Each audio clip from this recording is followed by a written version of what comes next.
الحمد لله الذي يدعو إلى دار السلام ويهدي من يشاء إلى صراط مستقيم، والصلاة والسلام على نبيه وحبيبه وصفيه ورسوله ذي الخلق العظيم، أما بعد. يقول الله سبحانه وتعالى في كلامه بعد أعوذ بالله من الشيطان الرجيم بسم الله الرحمن الرحيم النبي أولى بالمؤمنين من أنفسهم وأزواجه أمهاتهم إلى آخر الآية. صدق الله العظيم. وقال النبي صلى الله تبارك وتعالى عليه وسلم من أحب سنتي فقد أحبني ومن أحبني كان معي في الجنة أو كما قال عليه الصلاة والسلام. حضور اکرم سرور دو عالم افصح العرب والعجم سید ولد آدم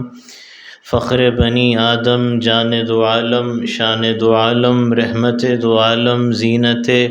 بزم دو عالم سیدنا و مولانا حبیبنا و حبیب ربنا حضرت محمد مصطفیٰ احمد مجتبیٰ صلی اللہ تعالی علیہ وعلی آلہ وصحبہ وبارک وسلم کی سیرت طیبہ، آپ کی مقدس حیات، آپ کی پاکیزہ اور نورانی زندگی کا تذکرہ تسلسل کے ساتھ چلتے چلتے گزشتہ نشست میں حضور اکرم صلی اللہ علیہ وسلم کا جو سب سے پہلا نکاح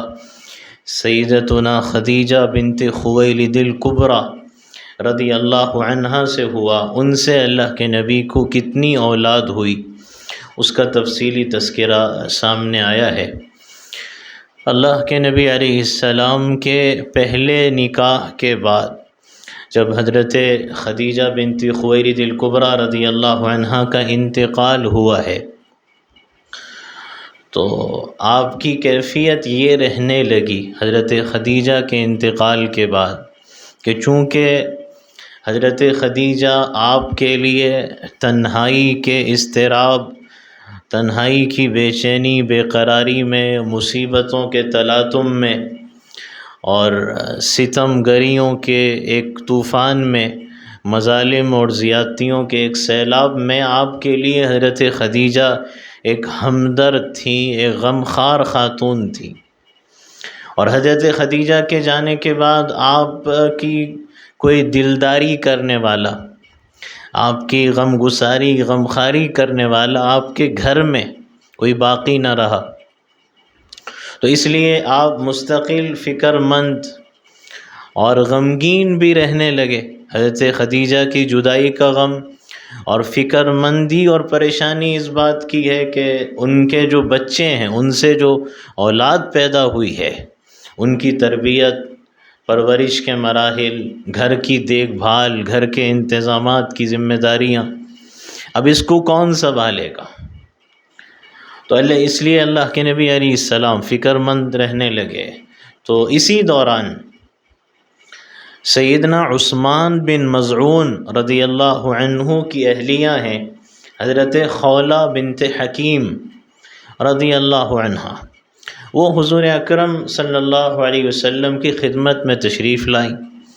اور انہوں نے عرض کیا، یا رسول اللہ، حضرت خدیجہ کے جانے کے بعد آپ کو کسی مونس، یعنی تنہائی میں آپ کی تنہائی کو دور کرنے والی اور آپ کی غم گسار کی آپ کو ضرورت ہوگی، آپ اس کی ضرورت محسوس کر رہے ہوں گے کہ کوئی تنہائی کی ساتھی ہو، غم گسار ہو۔ تو حضور اکرم صلی اللہ علیہ وسلم نے فرمایا کہ خولہ بالکل،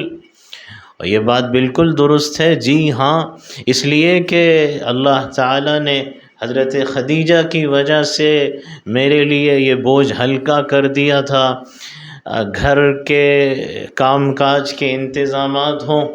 یا بال بچوں کی تربیت اور پرورش کے مراحل ہوں، یہ سب خدیجہ کے ذمے تھے،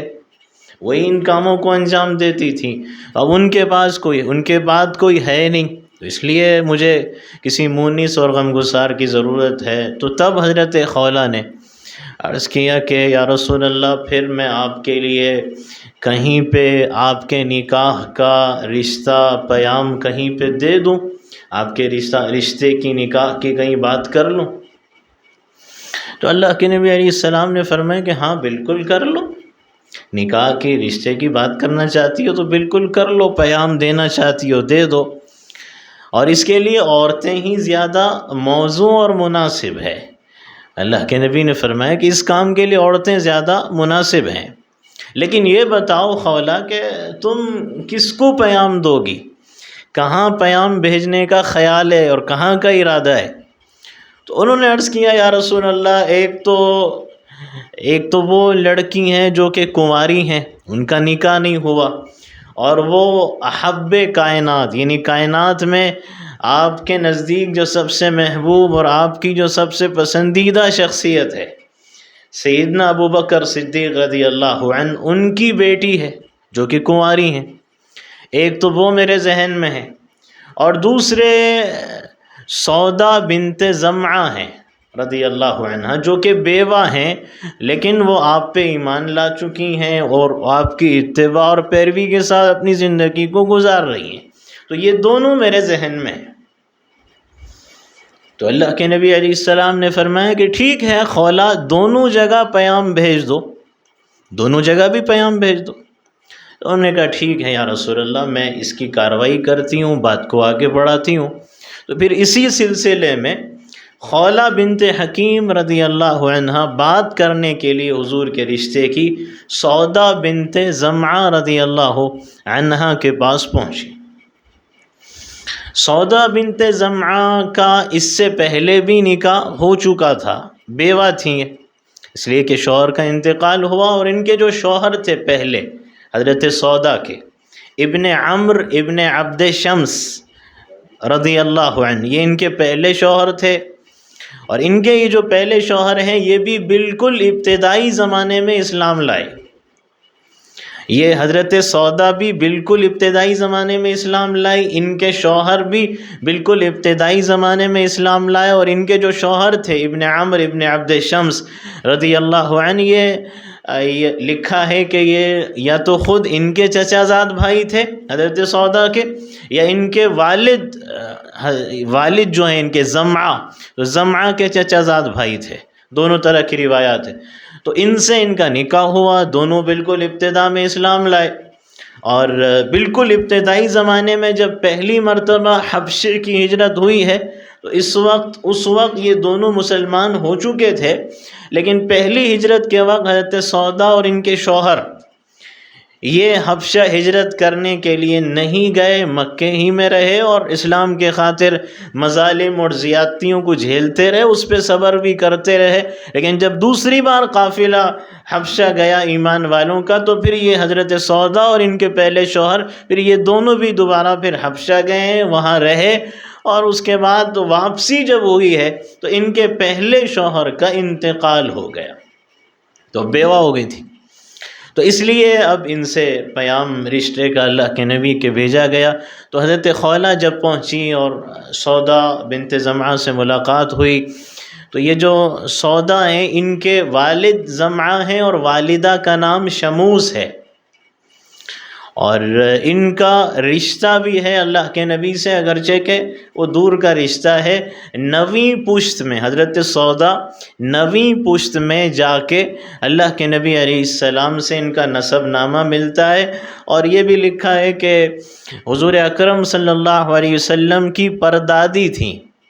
یعنی جناب عبد المطلب کی والدہ سلمہ بنت عمر. تو یہ جو حضور کی پردادی ہیں سلمہ بنت عمر، ان کی بھتیجی لگتی تھیں حضرت سودا کی والدہ شموس. اس طرح بھی رشتہ بنتا ہے. تو خیر یہ آئی نکاح کی بات کرنے کے لیے، حضرت سودا سے ملاقات ہوئی. تو جب ملاقات ہوئی تو انہوں نے یہ ذکر اس انداز میں کیا کہ سب سے پہلے تو مبارکباد دی خولہ بنت حکیم نے، اور مبارکباد یہ کہتے ہوئے دی کہ سودا تمہیں مبارک ہو، اور مبارکبادی اس بات پہ ہے کہ اللہ نے تمہارے لیے خیر اور برکت کے دروازے کھولنے کا فیصلہ کر دیا ہے۔ تو حضرت سودا نے کہا بھی کیا مطلب اور کیا مراد اور کیا ماجرا ہے؟ تو انہوں نے کہا کہ حضور اکرم صلی اللہ علیہ وسلم نے رشتے کا پیام بھیجا ہے، اور حضور کی رضامندی سے میں تمہارے پاس آ رہی ہوں، تو اس سے بڑی خیر و برکت کیا ہو سکتی ہے کہ حضور اکرم صلی اللہ علیہ وسلم کی زوجہ مطہرہ اور قیامت تک کے آنے والے ایمان والوں کی روحانی ماں ام المومنین کا ٹائٹل، لقب اور خطاب سے نواز دیا جائے، اور یہ سعادت تمہارے حصے میں آئے۔ تو بڑی مسرور بھی ہوئی، بڑی خوشی کا اظہار بھی کیا، اور اس لیے بھی انہوں نے مسرت اور خوشی کا اظہار بھی کیا، اور ان کو اس بات میں کوئی زیادہ تعجب نہیں ہوئی۔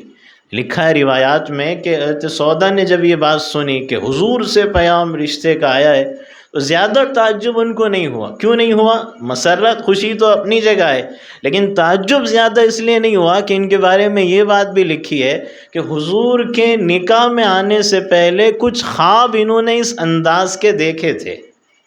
جس سے ان کو اشارہ مل گیا تھا کہ میں اللہ کے رسول صلی اللہ علیہ وسلم کے نکاح میں آؤں گی۔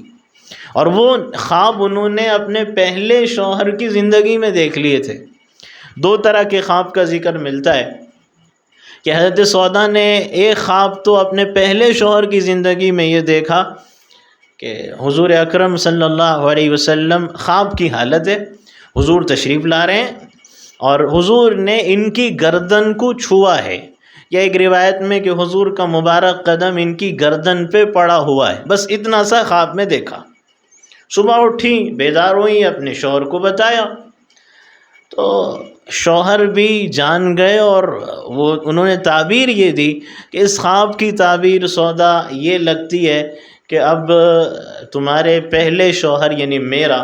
انتقال ہو جائے گا، اور پھر حضور اکرم صلی اللہ علیہ وسلم کے میرے انتقال کے بعد تم نکاح میں جاؤ گی۔ یہ خواب کی تعبیر مجھے معلوم ہوتی ہے۔ اور ایک خواب یہ بھی لکھا ہے کہ خواب میں یہ دیکھا حضرت سودا نے اپنے پہلے شوہر کی زندگی میں کہ میں لیٹی ہوئی ہوں، خواب کی حالت میں ہوں، لیٹی ہوئی ہوں، اچانک چاند کا ٹکڑا ٹوٹتا ہے، اور وہ آ کے ان کی گود میں گر جاتا ہے۔ یہ خواب دیکھا ہے، صبح اٹھے اور ذکر اپنے شوہر سے ہی کیا، تو شوہر نے تعبیر یہ بتلائی کہ اس کی تعبیر یہ ہے کہ اب میرا انتقال ہو جائے گا، اور حقیقت میں یہی ہوا کہ ان کے پہلے شوہر کا انتقال ہو گئے، اس طرح بیوہ ہو گئی، لیکن ان کو اشارہ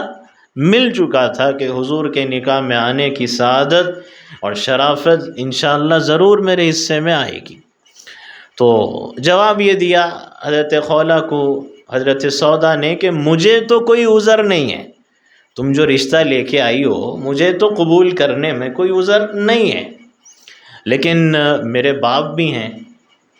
تو باپ سے بھی ایک بار پوچھ لو، زمعہ سے۔ اگرچہ کہ زمعہ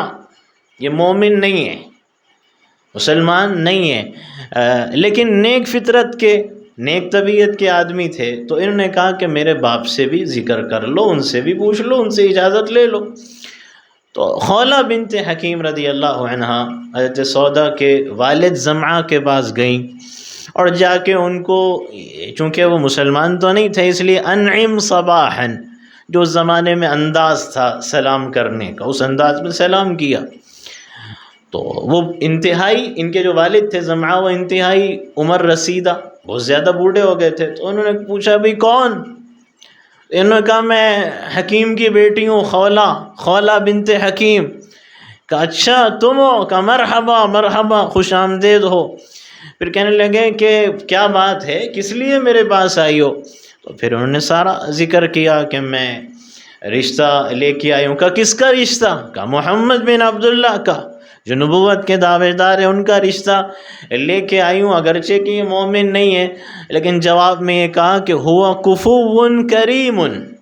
ہوا کفو کریم، کہ ہاں محمد بن عبداللہ تو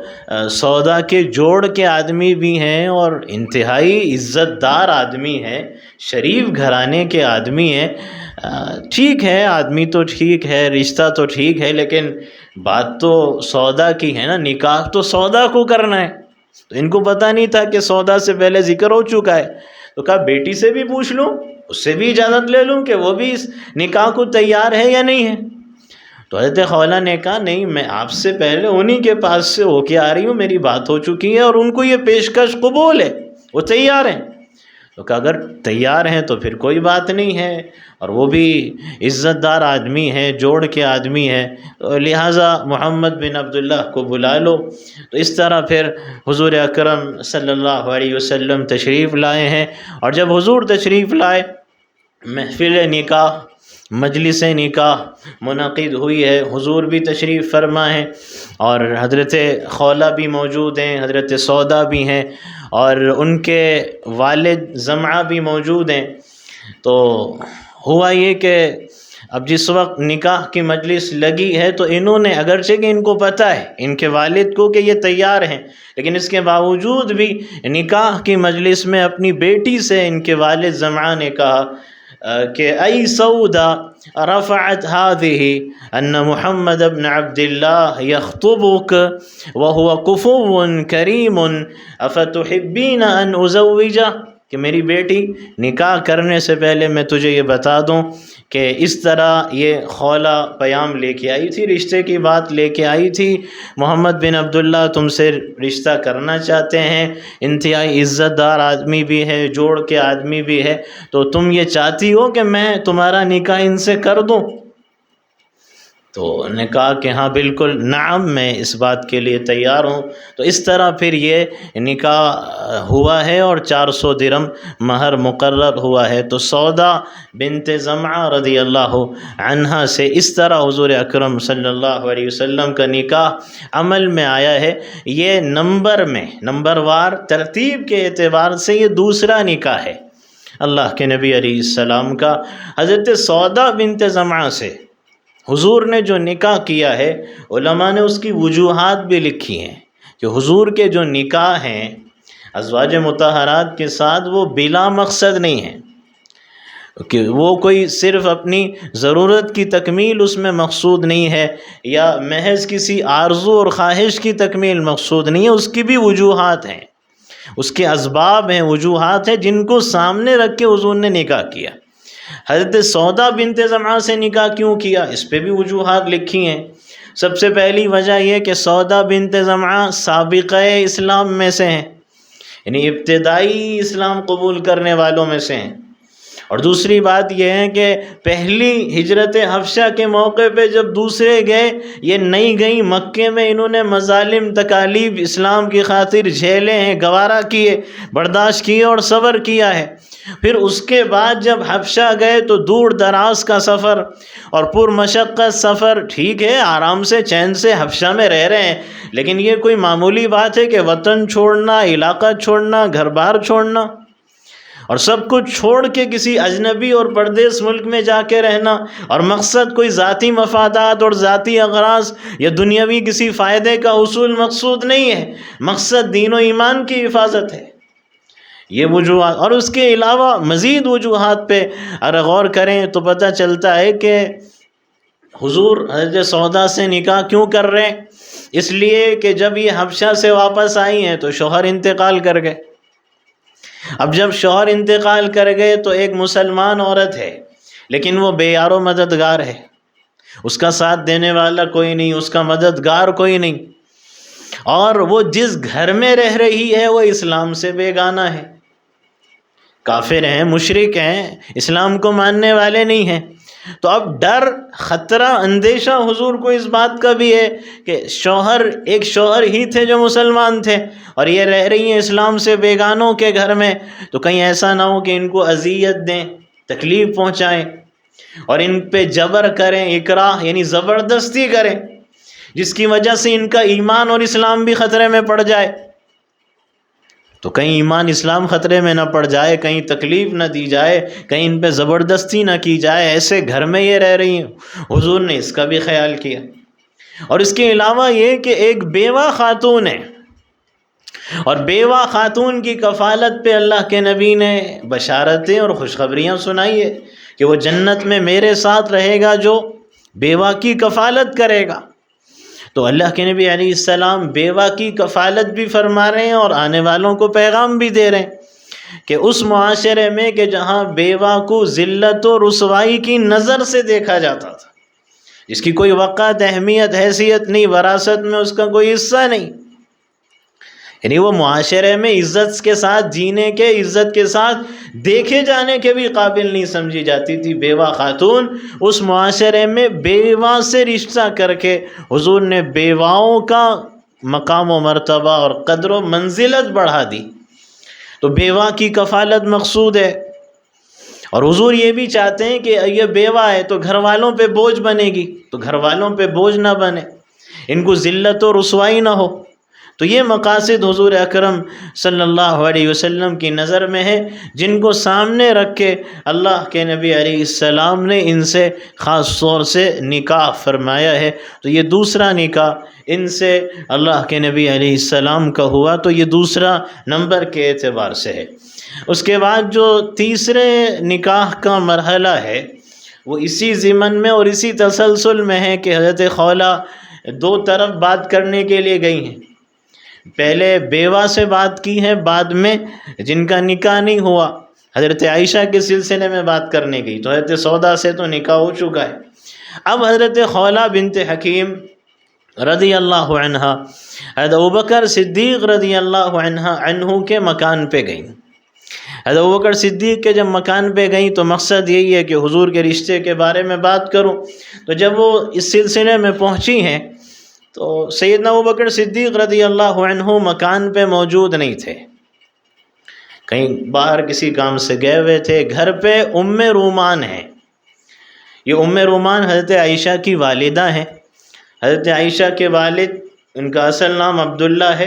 اور شہرت حضرت ابوبکر سے، اور والدہ کا نام زینب ہے اور کنیت ام رومان ہے، نام اصل والدہ کا حضرت عائشہ کی زینب ہے۔ تو ام رومان گھر پہ موجود ہے، حضرت ابوبکر باہر گئے ہوئے۔ حضرت خولہ تشریف لائیں اور آتے ہی گھر پہنچتے یہ کہا کہ ام رومان، تمہیں پتہ بھی ہے، تمہیں اندازہ بھی ہے کہ میں تمہارے لیے ایک ایسی خبر لے کے آئی ہوں، اور ایک ایسی خبر لے کے آئی ہوں جس سے تمہیں یہ پتہ چل جائے گا کہ اللہ نے تمہارے لیے خیر و برکت کے دروازے کھولنے اور خیر و برکت سے نوازنے کا فیصلہ کیا ہے۔ کیا تمہیں اس کا اندازہ بھی ہے، تمہیں معلوم بھی ہے؟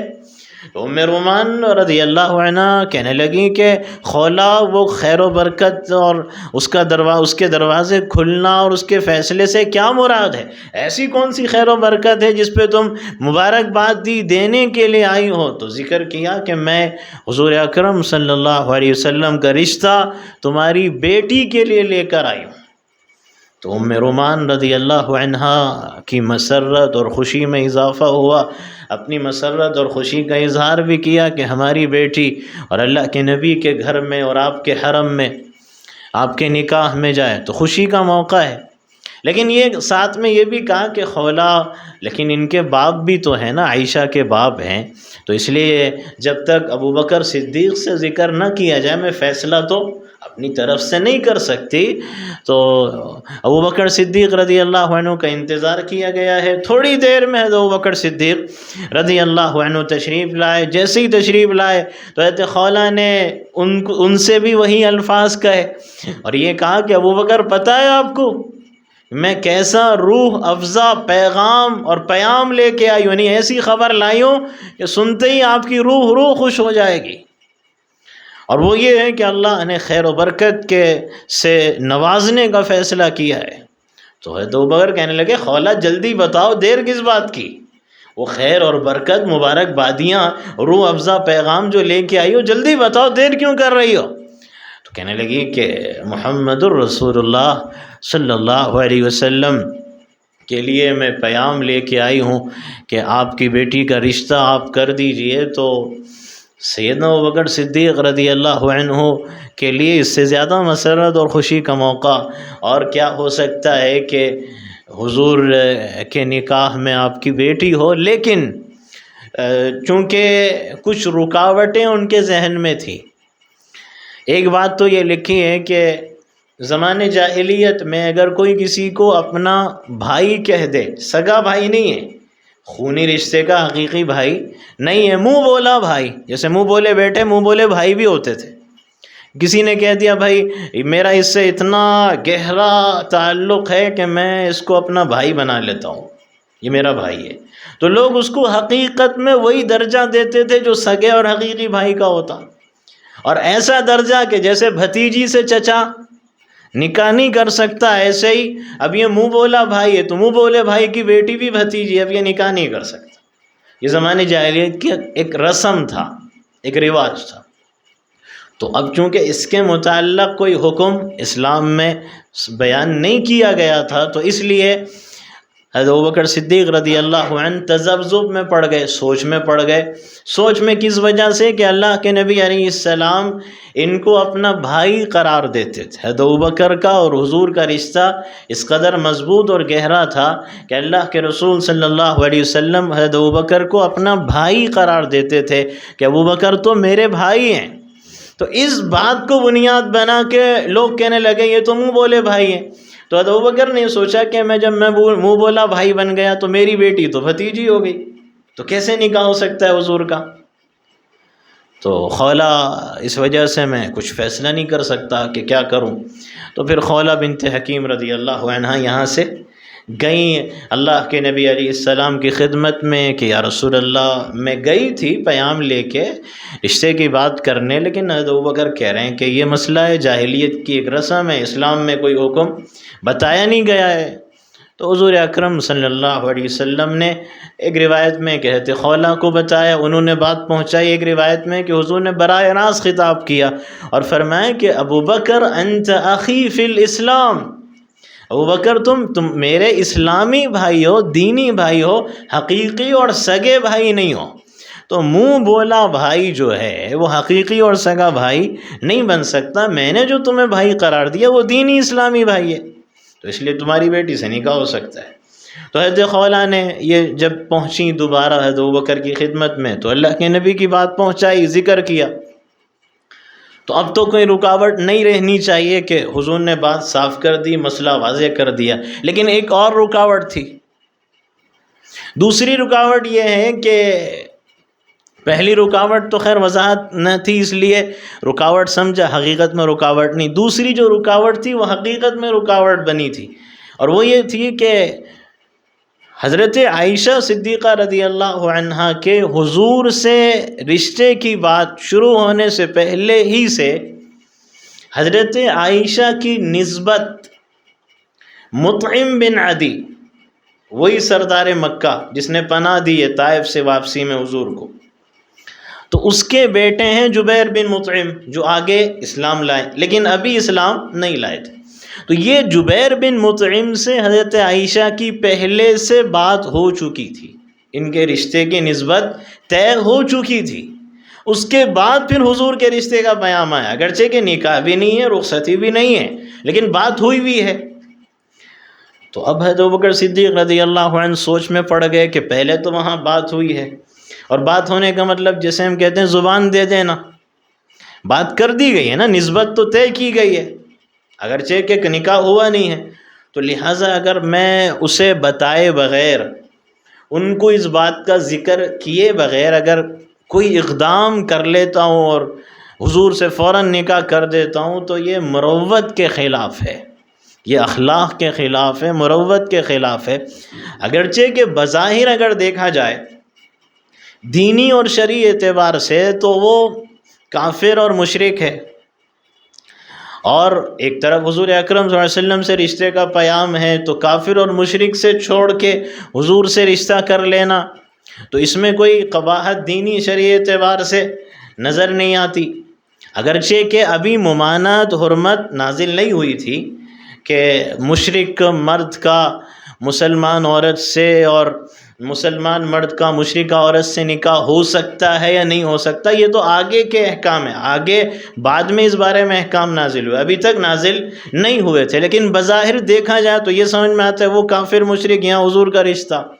لیکن یہاں جو اخلاق اور مروت کا مظاہرہ کیا ہے سیدنا ابوبکر صدیق رضی اللہ عنہ نے، اور یہ پیغام گویا دیا گیا ہے، ایک سبق ملتا ہے کہ جہاں تم نے بات کر دی ہو، زبان دے دی ہو، کسی سے تم نے وعدہ کر دیا ہو، تو پھر آگے اگر کوئی مرحلہ ایسا آتا ہے تو اسے بتائے بغیر ایسا کوئی اقدام کرنا مناسب نہیں ہے۔ اس لیے سیدنا ابوبکر صدیق رضی اللہ عنہ نے حضور پیغام بھیج رہے ہیں، حضور کو جواب نہیں دے رہے، پہلے جاتے ہیں مطعم بن عدی کے پاس کہ پہلے وہاں تو معاملہ کلیئر ہو، بات پہلے وہاں پوری ہو جائے۔ تو وہاں پہنچے مطعم بن عدی کے پاس اور کہنے لگے دیکھو میں مطعم بن عدی اس لیے تمہارے پاس آیا ہوں کہ تمہارے بیٹے کی میری بیٹی سے نسبت طے ہوئی، نکاح نہیں ہوا، تو اب نسبت طے ہو کے بھی وقت ہو گیا ہے، اب بتاؤ تمہارا کیا خیال ہے؟ واقعتاً جیسے نسبت طے ہوئی ہے تم نکاح کرنا چاہتے ہو اپنے بیٹے کا میری بیٹی کے ساتھ، یا کوئی اور ارادہ ہے؟ تو مطعم بن عدی نے تو کوئی جواب نہیں دیا، لیکن مطعم بن عدی کی جو بیوی تھی کافرہ مشرکہ ہے، تو وہ کہنے لگی کہ مطعم اگر ابوبکر کی بیٹی عائشہ ہمارے گھر آ گئی تو پھر جو میرا جو لڑکا ہے نا جبیر، جو باپ دادا کے دین پہ ہے، وہ اپنی بیوی کے محبت میں یہ بھی بددین ہو جائے گا اور یہ بھی دین اسلام قبول کر لے گا، اس لیے یہ رشتہ مجھے منظور نہیں ہے۔ تو حضرت ابوبکر نے جب بیوی کا جواب سنا تو پھر شوہر کی طرف، مطعم بن عدی، جبیر بن مطعم کے باپ کی طرف دیکھا اور کہا کہ بھئی تمہارا کیا خیال ہے؟ تمہاری بیوی نے تو یہ جواب دے دیا، تم باپ ہو، تمہارا فیصلہ آخری فیصلہ ہے۔ کہا کہ جو جواب میری بیوی کا تم نے سنا ہے ابوبکر، وہی میرا جواب ہے اور وہی میرا خیال ہے کہ یہ رشتہ ہمیں منظور نہیں، اس لیے کہ ڈر ہے کہ کہیں ہمارا بیٹا بھی مسلمان ہو جائے۔ تو خیر سیدنا ابوبکر صدیق رضی اللہ عنہ کو مقصد یہ تھا کہ وہاں سے بات مکمل ہو جائے تو آگے کی کارروائی ہو، تو اب واپس آئے، اندیشہ، خطرہ، خوف ٹل گیا، اور جہاں پہ بات کی تھی ان لوگوں نے بھی صاف بتا دیا کہ ہم خود نہیں کرنا چاہتے تو ہم وعدہ خلافوں میں شامل نہیں ہوں گے، انہوں نے انکار کر دیا تو ہماری ذمہ داری ختم ہو گئی۔ تو اب پھر اس بات کا اظہار کیا کہ ہاں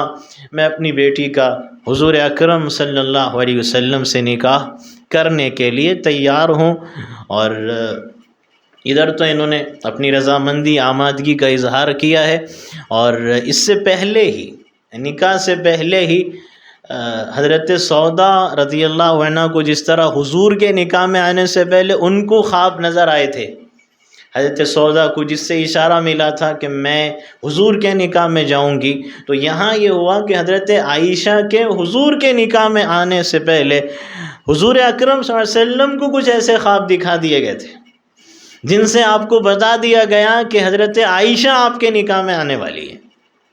تو اس سے آپ کو یقین بھی ہو گیا تھا کہ واقعتاً یہ میرے نکاح میں آئے گی، اور خواب جو آپ نے دیکھے نکاح سے پہلے وہ اس انداز کے خواب تھے۔ روایات میں لکھا ہے کہ اللہ کے نبی علیہ السلام نے خود یہ خواب نکاح کے بعد حضرت عائشہ کو خود سنائے، اور فرمایا تھا نکاح کے بعد کہ عائشہ میں نے تمہیں نکاح سے پہلے 3 مرتبہ دیکھا، اللہ نے 3 مرتبہ نکاح سے پہلے خواب کے ذریعے دکھایا، اور وہ اس طرح دکھایا کہ ایک مرتبہ تو میں نے یہ دیکھا خواب میں کہ سیدنا جبرائیل امین علیہ السلام تشریف لائے ہیں،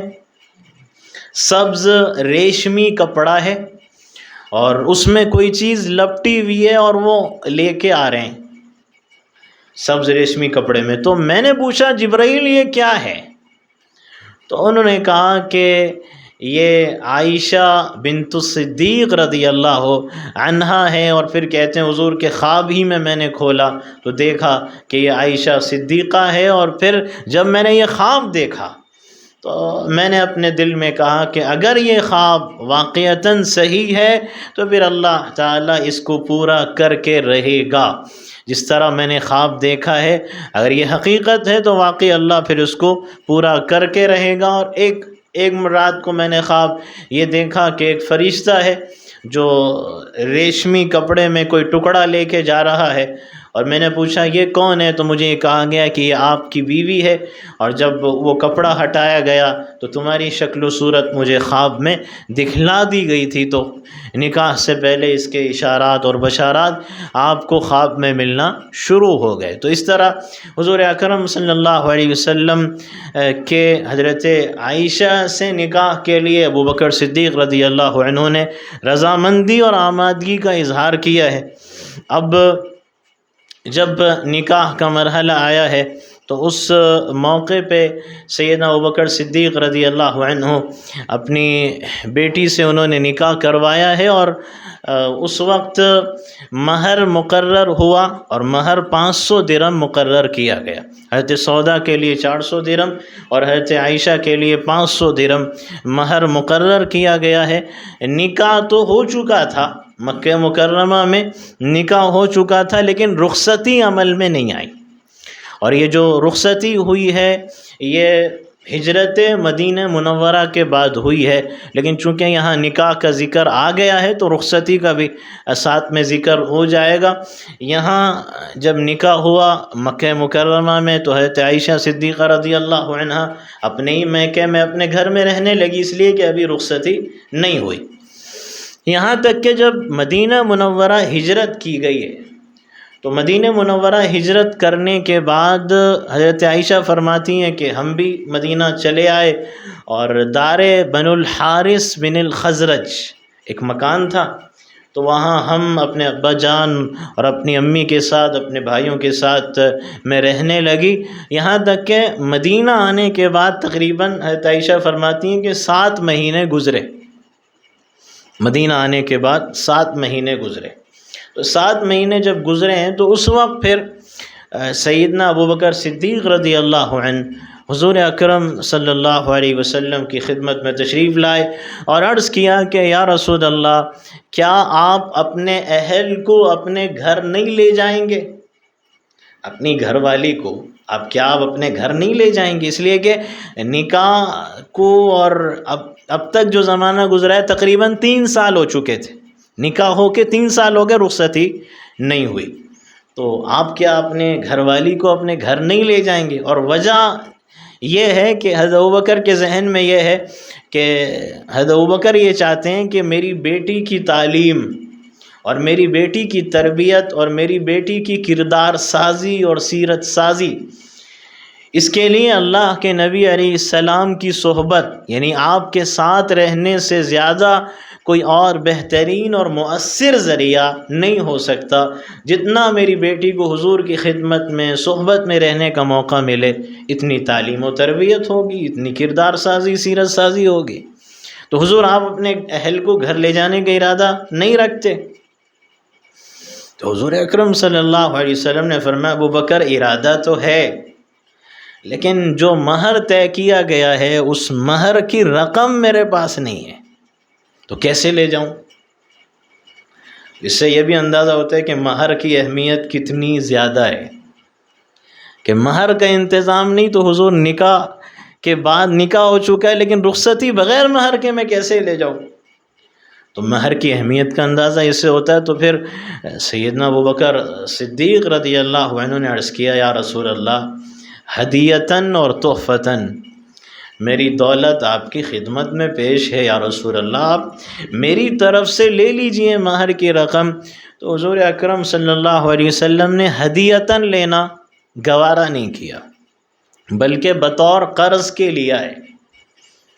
کہ جب اللہ دے گا اس وقت واپس دے دیا جائے گا، تو بطور قرض کے لیا ہے، اور 500 درہم حضرت ابوبکر نے اللہ کے نبی علیہ السلام کے حوالے کیے۔ تو حضور نے فرمایا کہ پہلے یہ اپنی بیٹی کے پاس بھجواؤ، پہلے یہ مہر کی رقم اپنی بیٹی کے پاس بھجواؤ، پھر رخصتی ہوگی۔ یہ مہر کی اہمیت کا پتہ چلتا ہے۔ تو سیدنا ابوبکر صدیق رضی اللہ عنہ نے اپنی بیٹی کے پاس پھر مہر کی رقم بھجوائی ہے، اور پھر اس کے بعد رخصتی کی کارروائی شروع ہوئی۔ اب رخصتی کی کارروائی اس طرح ہوئی ہے کہ سیدنا ابوبکر صدیق رضی اللہ عنہ نے اللہ کے نبی علیہ السلام کے سامنے بات کی، مہر کی رقم جا چکی ہے، اور اب انتظار ہے رخصتی کا۔ اور اس طرح رخصتی ہوئی ہے کہ ام المومنین عائشہ صدیقہ رضی اللہ عنہا فرماتی ہیں کہ میری ماں نے، میری والدہ نے مجھے رخصتی کے لیے تیار کیا، رخصتی کے لیے تیار کیا ہے، اور تیار فرماتی ہیں اس طرح بھی کہ غذاؤں کے ذریعے بھی تیار کیا۔ فرماتی ہیں کہ میری جو عمر تھی اس حساب سے میری کیفیت یہ تھی کہ اس وقت میری والدہ یہ چاہتی تھیں کہ مجھے اچھی غذائیں کھلائیں، طاقتور غذائیں کھلائیں، جس سے میں صحت مند اور قوی اور تندرست نظر آؤں، لیکن کوئی غذا مجھے راس نہیں آ رہی تھی، یہاں تک کہ پھر میری والدہ نے ککڑی اور تازہ کھجور یہ ملا کے مجھے کھلایا ہے، تو پھر اللہ تعالیٰ نے مجھے اس غذا کے ذریعے تندرست قوی بنا دیا۔ تو یہ ایک طرح سے نکاح کی تیاری غذا کے ذریعے بھی کی ہے۔ اور پھر فرماتی ہیں کہ میں اپنی سہیلیوں کے ساتھ تھی کہ اتنے میں میری اماں آئی، والدہ ام رومان رضی اللہ عنہا آئی اور کہنے لگی چلو عائشہ، میرا ہاتھ پکڑا اور میرا ہاتھ پکڑ کے لے کے گئی ہیں، اور پھر میرا ہاتھ دھلایا اور میرا منہ دھلایا اور میرے بالوں کو سنوارا اور درست کیا، اور پھر اس کے بعد میرا ہاتھ پکڑ کے مجھے لے کے گئی ایک کمرے کے اندر، گھر کے ایک کمرے کے اندر لے کے گئی، دار بن الحارث بن الخزرج میں۔ تو میں جب اس کمرے میں پہنچی تو کہتی ہیں کہ بنو الاشہل کی عورتیں، بنو الاشہل ایک قبیلہ تھا مدینہ منورہ کا، تو اس کی عورتیں ان کو لینے کے لیے آئی تھیں، ان کے استقبال میں ان کو لینے کے لیے آئی تھیں، اور وہ ایک کمرے میں موجود تھیں۔ تو کہتی ہیں کہ میری ماں نے تو تیار کیا، اور میں جب کمرے کے اندر پہنچی تو عورتیں بنو الاشہل کی بیٹھی ہوئی ہیں، اور جیسی میں کمرے میں داخل ہوئی تو ان عورتوں نے میرا بڑا استقبال کیا، خوش آمدید کہا، اور کہنے لگیں کہ علی الخیر والبرکہ وعلی خیر طائر، کہ خیر کے ساتھ آؤ اور برکت کے ساتھ آؤ اور نیک فالی کے ساتھ آؤ۔ یعنی یوں سمجھیں کہ یہ عورتیں لینے کے لیے بھی آئی ہوئی ہیں، اور ایک مہمان ہے کہ جو یہ بتانے کے لیے آئی ہیں کہ ہم تمہارے ساتھ اس موقع پہ موجود ہے۔ تو انہوں نے خیر اور برکت کی دعائیں دیں، نیک فالی کے کلمات کہے، اور اس کے بعد حضرت عائشہ فرماتی ہیں کہ ان عورتوں نے بھی مجھے سنوارا ہے، یعنی سنوارنے کا مطلب کوئی زیادہ اہتمام نہیں ہے، یعنی مطلب یہ ہے کہ اس کا اہتمام کیا کہ میرے کپڑے اور بال یہ درست رہیں، اور جتنا سنوارا جا سکتا ہو، بہتر کیا جا سکتا ہو، شوہر کے لیے جو زینت اختیار کی جا سکتی ہو اس زینت کے لیے انہوں نے کوشش کی ہے، مجھے سنوارا ہے۔ یہاں تک کہ پھر تھوڑی دیر گزری، اتنے میں پھر حضور اکرم صلی اللہ علیہ وسلم تشریف لائے ہیں، اور آپ جب تشریف لائے تو آپ تخت پہ، ایک تخت رکھا تھا، آپ اس کے اوپر جلوہ افروز ہوئے ہیں، اور پھر اما جان فرماتی ہیں کہ اس موقع پہ یعنی بالکل سادہ شادی، اور انتہائی سادہ شادی ہے۔ اور دوسرے نکاحوں میں آگے ذکر ملے گا کہ وہاں اہتمام نظر آتا ہے۔ اہتمام کا مطلب یہ کہ بکرا ذبح کیا، اونٹ ذبح کیا، جانور ذبح کیا، گوشت کھلایا یا کوئی میٹھی چیز کھلائی ہے، لیکن یہاں اس قدر سادگی تھی، اس قدر سادہ اور بلا تکلف یہ نکاح ہے کہ اما جان فرماتی ہیں کہ حضور آتے ہیں، اور لیکن نہ کوئی اونٹ ذبح کیا گیا ہے، نہ کوئی بکرا ذبح کیا گیا ہے، بلکہ فرماتی ہیں کہ صرف ایک دودھ کا پیالہ، اور وہ بھی کس کا؟ سیدنا سعد بن عبادہ رضی اللہ عنہ، مدینہ کے سرداروں میں سے، ان کے پاس کا بھیجا ہوا دودھ کا پیالہ، بس وہ، اس کے علاوہ کچھ نہیں۔ اور وہ دودھ کا پیالہ پیش کیا گیا اللہ کے نبی جب تشریف لائے حضور کی خدمت میں، تو حضور نے وہ دودھ کا پیالہ لیا اور دودھ کچھ نوش فرمایا، باقی چھوڑ دیا، اور پھر جو چھوڑا ہے وہ حضرت عائشہ کے حوالے کیا، فرمایا کہ یہ عائشہ کو پلا دو۔ تو اللہ تعالیٰ نے عورتوں میں، لڑکیوں میں شرم و حیا ان کی فطرت میں، طبیعت مزاج میں رکھا ہے۔ تو حضرت عائشہ کے سامنے جب دودھ پیش کیا گیا تو وہ کچھ شرمانے لگی، جب شرمانے لگی ہیں تو اسماء بنت یزید رضی اللہ عنہ، یہ سہیلی ہیں حضرت عائشہ کی، وہ فرماتی ہیں کہ میں نے دیکھا کہ حضرت عائشہ دودھ نہیں لے رہی حضور کے سامنے، یہ شرما رہی ہیں، تو میں نے کہا عائشہ دودھ لے لو، اللہ کے نبی علیہ السلام کا تبرک ہے، اسے واپس مت کرو، اسے لے لو۔ تو پھر حضرت عائشہ نے دودھ لیا ہے، لیکن محبت کا پھر اظہار کیا کہ اللہ کے نبی سے رشتہ ہے، تو محبت کا یہ اظہار کیا کہ جہاں سے اللہ کے نبی نے ہونٹ لگا کے حضور نے جس پیالے کے جس حصے سے پیا تھا، پھر وہیں سے ام المومنین عائشہ صدیقہ رضی اللہ عنہا نے پیا ہے۔ اور پھر اس کے بعد اس طرح حضور اکرم صلی اللہ علیہ وسلم کے ساتھ ان کی رخصتی ہوئی ہے، اور پھر وہ وہاں سے تشریف لے گئی ہیں۔ لیکن یہاں خاص طور سے جو بات ہے کہ نکاح کا ذکر بھی آیا ہے، رخصتی کا ذکر بھی آیا ہے، لیکن بات جو صاف سامنے آتی ہے وہ یہ ہے کہ انتہائی سادہ اور بلا تکلف نکاح، اور بلکہ لکھا ہے مورخین نے کہ حضرت عائشہ سے جو حضور کا نکاح ہے اس میں کئی قسم کے رسم اور رواج کو توڑا گیا ہے، کئی جاہلانہ رسوم و رواج کو اس نکاح کے ذریعے توڑا گیا۔ پہلی رسم، بھائی سگا نہیں ہے، منہ بولا ہے تو وہ سگے بھائی کی طرح سمجھا جاتا ہے، اس کی بیٹی بھتیجی ہے، تم نکاح نہیں کر سکتے۔ اس جاہلانہ رسم کو توڑ دیا گیا اپنے منہ بولے بھائی حضرت ابوبکر کی بیٹی سے نکاح کر کے۔ تو پہلی رسم یہ توڑی، یعنی حضور اکرم صلی اللہ علیہ وسلم کا نکاح رسم و رواج کو توڑنے کے لیے ہوتا تھا، اور آج کے جو نکاح ہے وہ مصرفانہ مصارف اور مشرکانہ مراسم کا مجموعہ بن رہے ہیں۔ تو حضور نے ایک رسم یہ توڑی، اور دوسری رسم ام المومنین عائشہ صدیقہ رضی اللہ عنہ خود فرماتی ہیں کہ لوگوں میں، عرب میں شوال کا مہینہ منحوس سمجھا جاتا تھا۔ کیوں؟ اس لیے کہ کسی دور میں، کسی زمانے میں شوال کے مہینے میں عمومی وبا، طاعون کی صورت میں ایک عمومی وبا کہ بدن کے کسی حصے میں گلٹی نکل جائے، پھوڑا نکل جائے، پورے بدن میں پھیلے، مر جائے، ایک عمومی وبا ہوتی تھی۔ تو کسی زمانے میں شوال کے مہینے میں یہ عمومی وبا طاعون آیا تھا، تو تب سے انہوں نے شوال کو منحوس قرار دیا کہ یہ خوشی کا اظہار کا موقع نہیں ہے، اس میں نکاح نہیں ہوگا۔ تو اماں جان فرماتی ہیں بات تعجب کی یہ ہے کہ آقا نے مجھ سے نکاح بھی شوال میں کیا، رخصتی بھی شوال میں۔ یعنی حضرت خدیجہ رضی اللہ عنہ کا انتقال ہے رمضان، سن 10 نبوی رمضان، اور حضور نے نکاح کیا شوال میں، اور رخصتی شوال 1 ہجری میں۔ تو نکاح بھی شوال، رخصتی بھی شوال، جاہلانہ رسم و رواج، جاہلانہ توہمات، جاہلانہ غلط عقائد و نظریات کا قلع قمع جڑ سے اکھاڑ کے پھینک دیا۔ نکاح بھی شوال میں، رخصتی بھی شوال میں، اور اماں جان کے یہ الفاظ ہیں، فرماتی ہیں کہ لوگ منحوس سمجھتے تھے، لیکن میرے خیال میں میرا نکاح رخصتی بھی شوال میں ہوئی، لیکن مجھ سے زیادہ اللہ کے نبی کے حق میں خوش قسمت کوئی اور عورت نہیں ہوگی کہ جس کا نکاح بھی شوال، رخصتی بھی شوال میں، لیکن خوش قسمت مجھ سے زیادہ کوئی نہیں۔ تو یہ کیسا منحوس مہینہ، حضور نے یہ رسم توڑی، یہ توہم توڑا۔ اور اس کے علاوہ ایک رسم یہ بھی لکھی ہے کہ عرب کا ایک رواج یہ تھا، رسم یہ تھی کہ نکاح جب ہوتا تھا تو وہ دلہن کے سامنے آگ جلاتے تھے، ایک رسم، ایک رواج۔ تو آگ جلایا کرتے تھے، پھر اس کے بعد ہی آگے کی کارروائی ہوتی تھی۔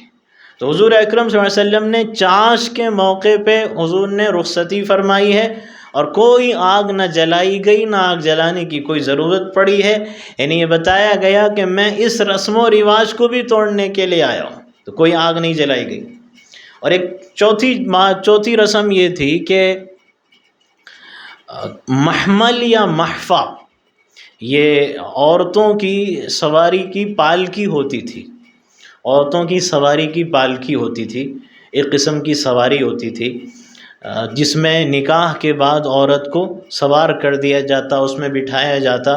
تو یہ ضروری سمجھا جاتا تھا، ایک تو ہے کہ بھی سواری میں بٹھاؤ، لے کے چل پڑو، لیکن ایک یہ کہ ضروری یہ سمجھا جاتا تھا کہ اب شوہر جو ملے گا، پہلی ملاقات جو اپنی بیوی سے کرے گا اسی محمل یا محفا، یعنی اسی پالکی میں کرے گا پہلی ملاقات، اس سے باہر نہیں کر سکتا۔ یہ بھی ایک رسم رواج تھا، ضروری سمجھتے تھے، لازمی سمجھتے تھے۔ تو حضور اکرم صلی اللہ علیہ وسلم نے اس جاہلانہ رسم کو بھی، اس جاہلانہ رواج کو بھی کبھی قلع قمع کر دیا ہے۔ اور آپ اندازہ کریں کہ رسول کونین ہیں، آپ نبی کونین ہیں، اللہ نے آپ کو نبی اور رسول بنایا ہے دونوں جہاں کا، اور پھر آپ اس اعتبار سے بھی شہنشاہ بھی ہیں، شہنشاہ بھی اس اعتبار سے ہیں کہ اللہ تعالیٰ نے آپ کو یہ اختیار بھی دیا ہے کہ اگر آپ چاہیں اور کہیں تو پہاڑوں کو ہم سونا چاندی بنا دیں اور یہ آپ کے ساتھ چلتے اور پھرتے رہیں۔ وہ نبی جن کو رب العالمین نے جن کو یہ اختیار دیا کہ آپ چاہیں تو ہم پہاڑوں کو سونا چاندی بنا دیں، اس نبی کا نکاح کتنا سادہ ہے کہ اس نکاح کے اندر نہ تکلفات سے کام لیا گیا ہے، نہ کسی شان و شوکت کا اظہار کیا گیا ہے، نہ کوئی دھوم اور دھام کا نظارہ نظر آتا ہے۔ ایسا نکاح جو سبق آموز بھی ہے، عبرت انگیز بھی ہے، قابل تقلید بھی ہے، جس میں نہ کوئی طبل بجتا ہے، نہ کوئی نقارہ بجتا ہے، نہ جس میں کسی مکان کی زیبائش اور آرائش اور ڈیکوریشن کا کوئی انتظام نظر نہیں آتا، جس نکاح کے موقع پہ کوئی جھنڈیاں نظر نہیں آتی، کوئی لائٹنگ نظر نہیں آتی، کسی رسم حنا کا، کسی رسم اور رواج کا اہتمام نہیں ہوتا، کسی شان و شوکت کو ظاہر نہیں کیا جاتا۔ اس نکاح کے موقع پہ کوئی مرد زرق و برق لباس پہنے ہوئے گھوڑے پہ چڑھتا ہوا نظر نہیں آتا، کسی عورت اور بیوی کے لیے کوئی خاص قسم کے جوڑے کا کوئی اہتمام نہیں کیا جاتا کہ یہی جوڑا ہو اور اسی رنگ کا ہو اور اسی کلر کا ہونا چاہیے۔ انتہائی سادہ بلا تکلف نکاح، فضول خرچی سے پاک نکاح، اور اس ہستی کا نکاح ہے جس کے لیے اللہ چاہے، ان کی مرضی اور ان کے اختیار پہ اگر وہ اللہ سے اپنی آرزو کا اظہار کریں تو اللہ چاہے تو کائنات کو ان کے لیے سونے چاندی کا بنا دے، مگر وہ اتنا انتہائی سادہ نکاح کر کے ہمیں ہمارے لیے عبرت کا سامان اور ہمارے لیے سبق اور نصیحت اور ہمارے لیے رہبر و رہنمائی کا نمونہ بنا کے دکھلا کے چلے گئے ہیں کہ تمہارے لیے یہ نمونہ ہے، تمہارے لیے اسی میں رہبری اور رہنمائی ہے کہ اس طرح اپنے نکاحوں کو انجام دیا کرو جس طرح حضور اکرم صلی اللہ علیہ وسلم نے نکاح فرمائے ہیں۔ تو یہ تیسرا نکاح ام المومنین عائشہ صدیقہ رضی اللہ عنہ کے ساتھ ہوا۔ ان کے نکاح اور ان کی رخصتی کی تفصیل سامنے آ چکی ہے، باقی باتیں انشاءاللہ آگے ذکر کی جائیں گی۔ حق تعالی شانہ